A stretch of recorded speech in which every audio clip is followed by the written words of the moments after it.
There are dozens of different factors that can impact conversion. I have a whole worksheet on this because it's so fascinating.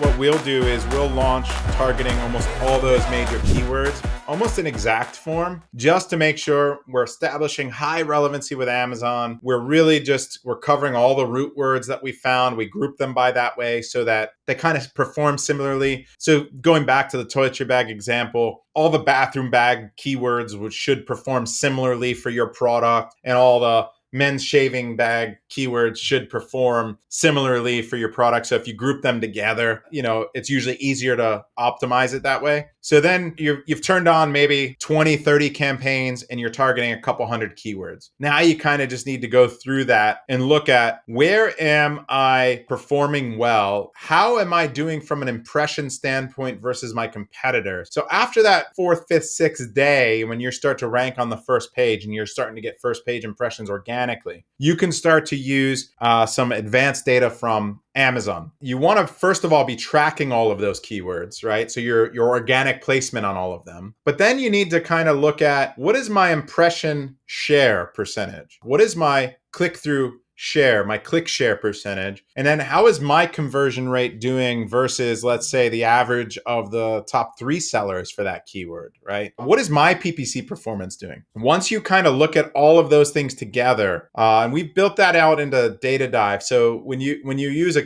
typical keyword tracker, it'll kind of just tell you where you're at the moment. What I wanted to do is kind of put all this new data that Amazon's giving you. So if I know my impression share is 6, that means 5 other sellers are getting more impressions than me on that keyword. Now, if my conversion rate is high on that keyword, my PPC is performing well, and my organic rank is in the top 10 or 20, that's a strong indicator that we need to push more. We need more traffic. We need more to push more traffic and impressions and clicks and sales to that keyword in particular. So now I need to look at, how am I targeting that? Can I turn on a broad campaign, a phrase campaign? Can I be more aggressive with that exact campaign? Where's my placement there? Can I be more top of search? So it's a big feedback loop, because there's a direct correlation between what your impression rank is and your conversion rate versus your competitors. Remember, it's performance times relevancy, right? So if I've established the right relevancy and I have no indexing issues, which you would clearly see if you're tracking, indexing issues look like you're not even on page 7, right? They look like you're way off. Or if you wrote only the broad phrase, or Amazon's not sure, you might be stuck in position 35, 45, but everything else is performing well. That's another indicator you need to rewrite it. So if the indexing is good, and there's a strong correlation between strong performance and good impressions and good organic ranks. So ranking really well, really low. So we want to make sure that we're getting that right feedback. If my performance isn't good, so the SOP is like, step 1 is conversion. Fix your conversion rate. Make sure there's no indexing. So step 2 is indexing. Step 3 is send more or less traffic. So once I've hit that organic mark that I want to hit, top 1, 2, or 3, maybe now I can start to back off the PPC a little bit. I can start to play with that and see if the PPC was holding it up there, or whether I'm spending money in a place where I'm not converting. Maybe this whole route isn't right. People searching for bathroom bag are looking for a vinyl one that hangs, and mine is a canvas one, right? Maybe I should just abandon that route and stop wasting my money on it. So you need to be tracking, you need to be looking at the data and making decisions on which direction to go, where to spend more money, how to fix your listing, and it's all relative to your competition. So that's where the data really gets intense, and it's a lot to deal with. But once you really start to put it all into one location and start to know what to look for and set a few rules up, you can really start to do some damage and push your ranks and increase your profitability by lowering the tacos. When you say you look at see whether or not your conversion rate's doing well or not, what benchmarks do you compare your conversion rate against? So in Brand Registry, Amazon gives you the top 3 conversion rates per keyword generally. And so what we're doing is I'm trying to go there and say, what is that average, right? Sometimes the top guy is just, an outlier, right? Maybe it's a brand name, or maybe there's, But as an average of those top three, because it only gives you the top three, unfortunately. Am I beating that? And if I am, then that's a really strong sign that I should be organically taking one of those guys' spots, right? I should be there. How do I achieve that? Well, I got to push. I gotta get more conversions, more clicks, and I've got to get more traffic to those keywords and related keywords that can help me. If you take all of those keywords you're tracking, and then you sort it by root word, right? Like that repeated word. Again, all the shaving kit, bag, bath, like keywords. So I would expand that and I would look at that as a whole. If I decide I'm going to send more traffic to all of those keywords inside of that route, there might be 12 of them,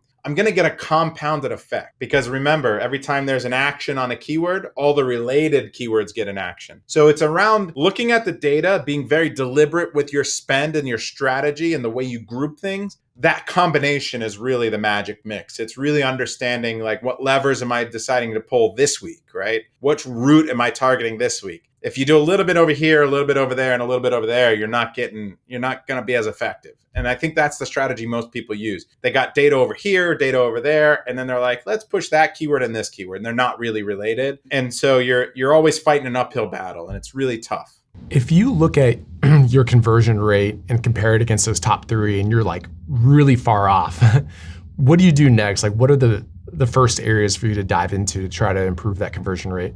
So I have a whole worksheet on this because it's so fascinating. There are dozens of different factors that can impact conversion. And so it's going to be around, a lot of times, versus the competition is the big thing, because it's whether they only have a choice. You are the best sellers, right? Or the other sellers. So if you take yours and those three best sellers and you put them onto a worksheet and you ask yourself a series of 20 questions, just honest questions around, how is my main image versus the competitor? What elements are there in their image that aren't in mine? And what do I have in mind that aren't in there? So like a checkbox type thing. Do I have the packaging? What's written on my packaging? Like, is there a big keyword on my packaging, or is maybe theirs has it and mine doesn't? Are my pieces of my product in the image? Do I have a model? Do I not have a model? Is it a lifestyle? Like, there's so many different ways to do a main image. So you really need to tear it down and reverse engineer what's working and what's not working. Then you can go into pricing. You can go into coupons, strikeouts. You can go into like deals and colors and sizes and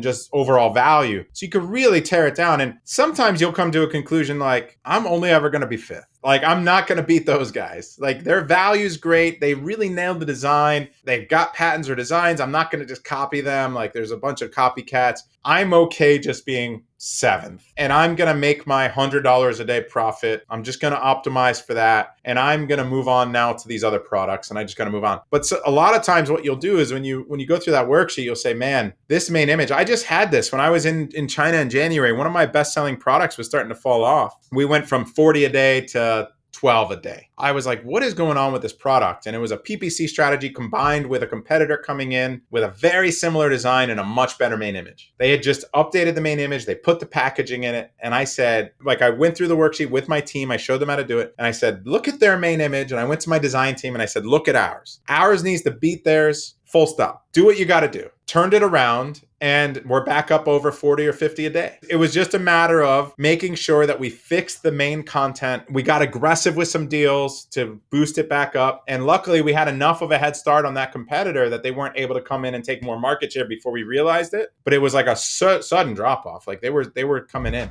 Now, this was just a very small piece taken from the full webinar, but you can watch it all, plus get 10 more hours of exclusive content by visiting the link below. This year, Jungle Scout hosted our first ever Amazon Seller Week, where we teamed up with industry-leading experts to help sellers like you elevate and evolve your business. We covered 10 different learning sessions on topics like advanced advertising strategies, growth funding options, supply chain tips, and much more. And you can access all of it for free with the link below.